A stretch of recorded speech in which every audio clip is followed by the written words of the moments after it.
Oke, halo teman-teman semuanya. Di video kali ini kita bakal membahas nih faktor-faktor yang memengaruhi laju reaksi. Ini mungkin menjadi soal terakhir ya di dalam konsep laju reaksi. Sisa video-video aku mungkin bakal membahas tentang latihan-latihan soal laju reaksi doang mungkin. Nah, untuk faktor-faktor yang memengaruhi laju reaksi itu kita udah bahas ya di video konsep dasar laju reaksi, di mana aku udah bahas ada 3 tuh di situ. Ya, ada suhu, ada katalis. Nah, katalis ini yang menurunkan energi aktivasi gitu ya. Sama yang terakhir itu konsentrasi, atau kita tingkatin jumlah reaktan di dalam wadah tempat mereka bereaksi gitu istilahnya. Nah, tapi teman-teman di video tersebut aku cuma singgung secara bentar doang ya, general doang tuh. Di sini aku bakal menjelaskannya dengan lebih lengkap dan menambahkan satu faktor yang mengaruhi laju reaksi, karena di video itu nggak bisa jelasin karena kita membahasnya dalam wujud gas. Oke, aku bakal langsung kasih kalian nih faktor-faktor apa aja sih yang mengaruhi laju reaksi. Oke, di depan kalian aku udah paparin ya. Nah, di situ ada tambahan satu ya, yaitu luas permukaan. Nah, luas permukaan ini itu paling relevan ya, paling kelihatan teman-teman. Kalau misalkan kita bahas di zat padat. Di video pertama konsep dasar laju reaksi itu aku bahasnya dalam wujud gas tuh teman-teman. Jadi kan aku bilangnya sebuah partikel di dalam reaksi itu mereka awalnya bergerak dengan bebas gitu. Nah, itu sebenarnya kalau gas atau enggak dalam bentuk cairan doang. Tapi kalau misalkan udah dalam wujud padat, mereka nggak bergerak bebas sebenarnya teman-teman. Mereka hanya bergetar ya. Oke, kita bahas dulu deh dari suhu, katalis, dan konsentrasi zat. Bagaimana sih mereka memengaruhi laju reaksi? Oke, yang pertama kita mau bahas suhu nih teman-teman. Nah, sebelum kita masuk membahas suhu, ingat ya kemarin reaksi kimia itu terjadi melalui apa sih teman-teman? Ya, ini aku review lagi ya. Contoh misalkan di dalam sistem ini kita punya zat seperti ini nih. Kali ini pakai zat padat deh. Jadi kita punya partikel hitam dan partikel biru. Nah, partikel biru ini dia wujudnya padat teman-teman. Ingat ya, bedanya wujud padat cair sama gas. Kalau padat itu mereka antar partikelnya rapat teman-teman. Jadi agak teratur seperti ini nih, seperti yang aku tunjukin di gambar. Nah, suhu itu mempengaruhi seberapa cepat partikel-partikel ini bergerak teman-teman. Kalau misalkan padat, ini mereka semakin getar gitu teman-teman ya. Jadi kalau kita naikin suhunya, ini getaran mereka bakal makin kencang hingga nanti mereka sampai di titik lelehnya. Istilahnya kalau titik leleh itu berarti es mencair gitu. Suhu di mana es bakal mencair gitu ya. Jadi padat menjadi cairan. Nah, nanti mereka udah nggak bakal getar lagi ya. Maksudnya udah nggak getar doang, mereka bakal transisi ke bisa bergerak bebas lah, intinya seperti itu. Nah, balik lagi. Jadi, kalau misalkan kita naikin suhu ya, nah otomatis energi kinetik mereka kan bakal makin tinggi gitu ya. Nah, energi kinetik bakal naik. Nah, semakin naik energi kinetiknya mereka, nanti bakal semakin mungkin untuk mencapai energi aktivasi gitu kan. Nah, jadi intinya kalau kita naikin suhu, kita bakal naikin energi kinetik. Ketika kita naikin energi kinetik, berarti semakin banyak partikel yang bakal mencapai energi aktivasi teman-teman.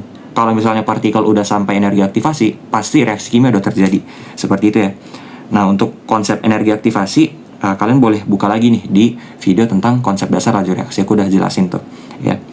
Intinya suhu kalau kita naikin, laju reaksinya bakal makin cepet ya. Ini mah udah fix ya, outcome-nya pasti seperti itu.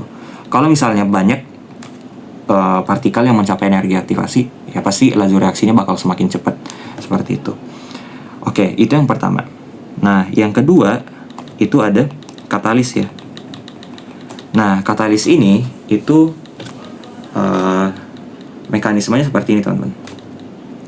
Ingat ya, kemarin aku ada kasih kalian diagram seperti ini nih ya. Dimana yang ini waktu ya. Ini aku kasih di sumbu X-nya waktu nih teman-teman. Biasanya sih bukan waktu ya. Kita bilangnya koordinat reaksi. Cuma ini biar nggak pusing aja. Aku bilangnya waktu. Sama yang di sini energi nih. Ya. Nah, awalnya sebuah reaktan tuh berada di tingkat energi yang stabil nih awalnya nih teman-teman. Nah, ketika kita berikan mereka energi ya, sampai mencapai puncak energinya ya, yaitu energi aktivasinya nih ya. Jadi dari dasarnya sini hingga ke puncaknya. Nah, besarnya ini adalah energi aktivasi. Kalau kita berikan mereka energi hingga mencapai setingkat energi aktivasi itu, reaksi kimia bakal terjadi ya. Nah, untuk reaksi kimianya ini kalian udah belajar ya di termokimia, ada exotherm sama endotherm. Nah, exotherm sama endotherm itu nanti bakal menentukan nih mereka posisi airnya bakal di mana. Apakah di atas dari lembah awalnya ya. Jadi dia naik nih ke atas overall ya. Tuh, dia naik, atau dia bakal lanjut turun nih ke bawah. Ini untuk exotherm ya. Katakanlah aku bahasnya yang exotherm seperti ini. Gitu. Nah, gimana sih katalis bekerja? Nah, kita kembali nih ya ke pembahasan tentang katalis. Ingat teman-teman, di video tentang dasar laju reaksi itu aku kan bahas ya, gimana sih caranya kita tingkatin laju reaksi. Yang pertama kan suhu. Suhu itu bakal mempermudah si partikel itu naik ke tingkat energi aktivasi ini nih ya. Bakal semakin banyak yang naik ke atas sini. Tapi kalau misalkan katalis itu dia mengubah si puncaknya ini teman-teman. Jadi mungkin awalnya tingginya segini nih untuk reaksi kimia tanpa katalisnya. Tapi ketika kita berikan katalis, dia bakal merendahkan energi aktivasinya nih teman-teman. Nah, dia menjadi seperti ini. Kayak gitu ya. Nah, gimana nih Kak? Katalis kok bisa merendahkan energi aktivasi gitu ya. Jadi ini adalah energi aktivasi yang barunya. Aku simbolin energi aktivasi aksen. Nah, untuk cara katalis menurunkan energi aktivasi teman-teman, kalian bisa sambil review lagi nih. Di video sebelumnya kan aku membahas bagaimana sih reaksi kimia itu terjadi secara bertahap teman-teman. Nggak langsung seperti yang biasa kita lihat. Jadi A plus B membentuk C plus D. Nah, misalkan ini adalah reaksi overallnya nih. Nah, ini nggak selalu seperti ini teman-teman ya. Bahkan hampir keseluruhan reaksi kimia itu mereka melalui satu tahap dulu baru bisa masuk ke tahap ini. Bahkan ada yang bisa sampai 6 step gitu sebelum masuk ke produk akhirnya. Nah, terus apa nih hubungannya Kak? Penurunan energi aktivasi dengan tahap-tahapan reaksi yang kita bahas di video sebelumnya. Nah, gini teman-teman. Setiap tahap dalam reaksi kimia ya, itu kan laju reaksinya bisa berbeda-beda ya. Di video sebelumnya kan kita bahas, oh misalkan di tahap 1 yang paling lambat nih. Ya. Terus yang tahap 2 cepat. Nah, kok bisa lambat Kak di tahap 1? Itu karena ketika di tahap 1 dia harus mencapai energi aktivasi itu dulu teman-teman ya. Nah, energi aktivasi di tahap 1 ini yang lambat itu biasanya mereka tinggi nih. Jadi sulit untuk mencapai situ dulu. Nah, ketika udah sampai energi aktivasi untuk tahap 1, ya mereka bakal masuk nih ke energi aktivasi tahap 2 yang mana untuk mencapainya itu nggak bakal lebih sulit dibanding yang tahap sebelumnya ya. Jauh lebih gampang biasanya ya. Nah, makanya yang menentukan itu biasanya yang energi aktivasinya tinggi banget gitu, yang susah banget untuk masuk ke situ. Nah, katalis teman-teman, itu nanti dia bakal tambahin tahap-tahap baru ya. Jadi ada tahap 3 misalkan gitu ya. Atau mungkin diselipin nih di antara tahap 1 dan tahap 2 ada tahap baru di situ. Atau bahkan dia menjadi step pertama di dalam reaksinya. Dimana ketika kita tambahin katalis ya, ini no katalis nih. Jadi yang paling lambat kan yang ini nih ya. Yang menentukan tuh yang tahap 1, yang mana tahap 1 itu adalah yang puncak pertama. Ini kan jauh tuh ke atas tuh ya. Jadi partikel-partikel tuh harus sampai ke sini dulu. Tuh, ini masih tinggi nih. Tapi dengan adanya katalis, dia bakal tambahin step baru nih teman-teman. Katakanlah dia menambahkan step baru di awal banget ya. Jadi dia menjadi seperti ini. Nah, katakanlah menjadi seperti ini teman-teman ya.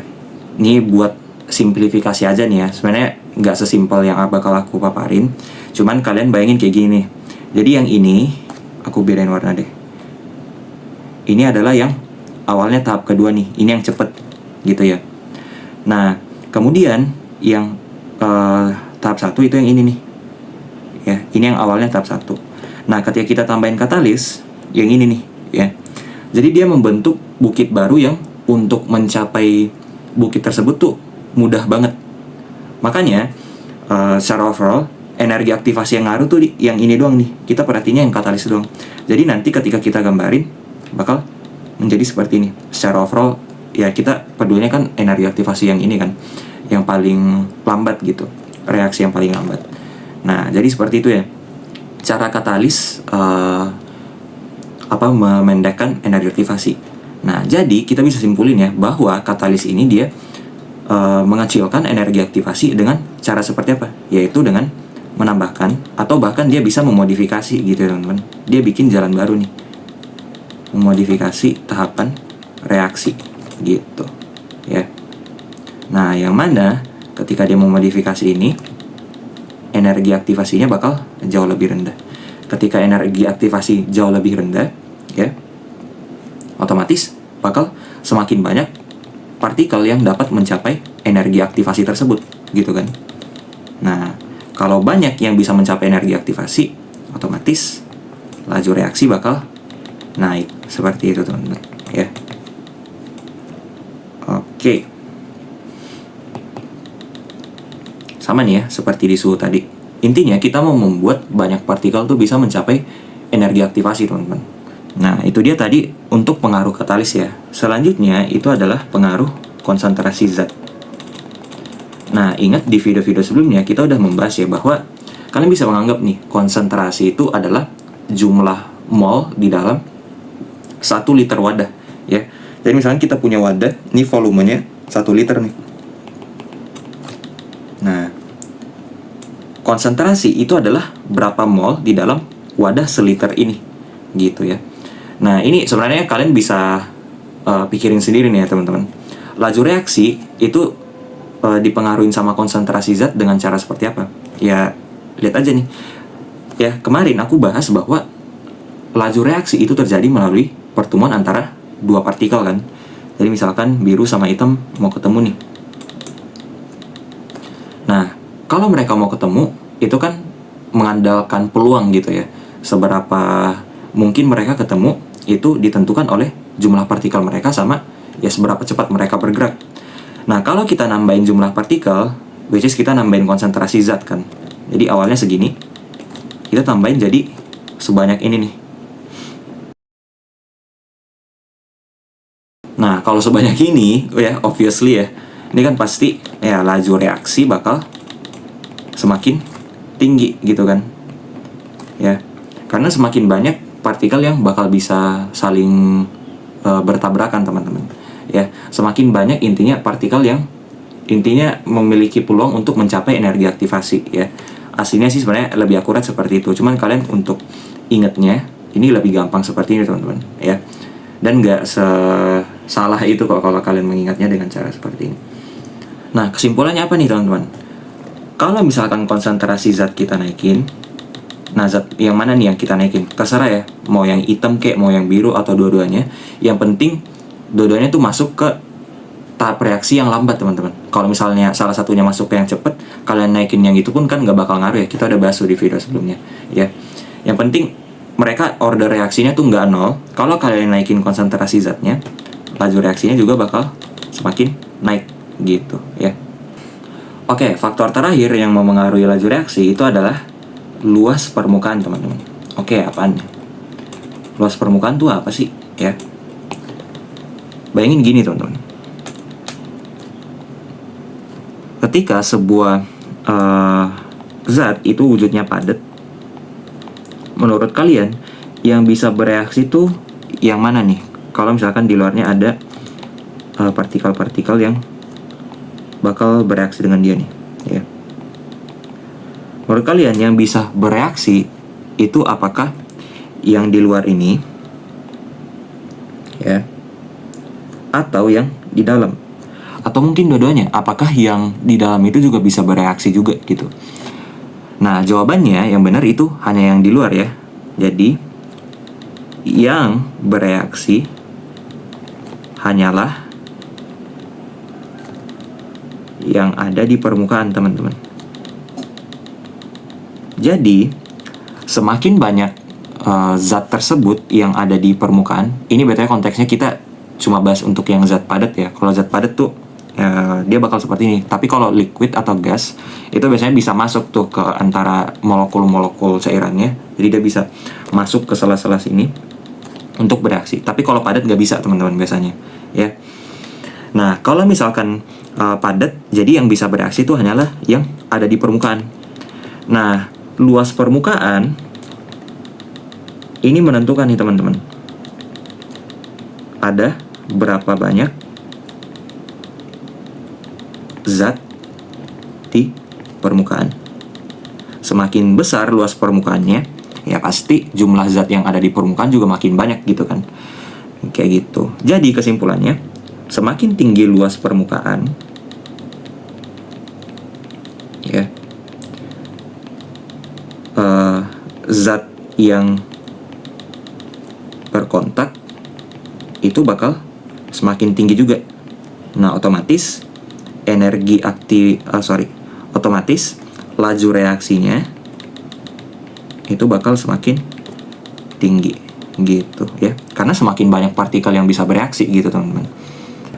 Contoh misalkan ketika kalian mau bikin susu ya, bayangin susu bubuk yang kalian mau bikin itu dia bentuknya full kotak padat kayak gini. Menurut kalian bakal lebih cepat gak kalau misalkan kita campur dia ke dalam air dibanding dalam bentuk yang serbuk? Kalau serbuk kan berarti ya dia titik-titik kan, seperti ini nih. Bentar. Nah, kayak gini-gini nih. Nah, jadi yang awalnya kotak padat kayak gitu kita gerus gitu ya, kemudian dia menjadi serbuk seperti ini. Menurut kalian mana nih yang lebih cepat? Nah, jawabannya pasti lebih cepat yang dalam bentuk serbuk gitu ya. Kenapa? Karena kalau dalam bentuk serbuk dia bisa masuk nih ke sela-sela sini nih. Ya. Yang mana itu artinya luas permukaannya kan lebih tinggi, lebih banyak permukaannya, lebih banyak yang bisa kontak sama air. Berbeda sama kalau misalnya dia padat. Ya kalau padat kayak gini kan ya susah ya mau masuk airnya ke dalam nih. Jadi yang istilahnya yang bisa bereaksi itu ya udah yang di permukaan sini aja nih. Ya. Kalau aku ilustrasiin kira-kira seperti ini. Nah, ini ilustrasi ini teman-teman. In case masih ada yang belum ngerti nih ya, nggak apa-apa. Nah, lihat nih. Yang padat, ini aku udah sesuaiin jumlah partikel susunya itu ada sebanyak 15. Ya, kalau kalian hitung bakal 15 nih. Yang serbuk juga sama, ada 15. Nah, untuk yang padat, yang bisa berinteraksi itu kan otomatis yang di luar sini doang nih. Jadi, luas permukaannya itu dia lebih rendah nih. Luas permukaan itu jauh lebih rendah. Nah, berbeda sama serbuk. Serbuk itu ini nih, semua yang ada di permukaan tuh bisa kontak dengan air, ya. Jadi kalau kalian hitung untuk yang padat yang bisa kontak itu cuma 1 2 3 4 5 6 7 8 9 10 11 12 teman-teman. Tapi untuk serbuk, ya ini kalian hitung semuanya. Nah, dapatnya kan 15 gitu ya. Jadi di sisi padat 12, di sisi serbuk 15. Ya otomatis yang menang yang serbuk gitu kan. Jadi dia luas permukaannya lebih tinggi gitu. Nah, seperti itu ya. Nah, jadi itu dia ya teman-teman. Kita udah membahas faktor-faktor apa saja sih yang bisa memengaruhi laju reaksi gitu. Tadi kita udah bahas yang pertama ada suhu, kemudian ada katalis, yang ketiga ada konsentrasi zat, sama yang terakhir ada luas permukaan dari zat tersebut. Oke.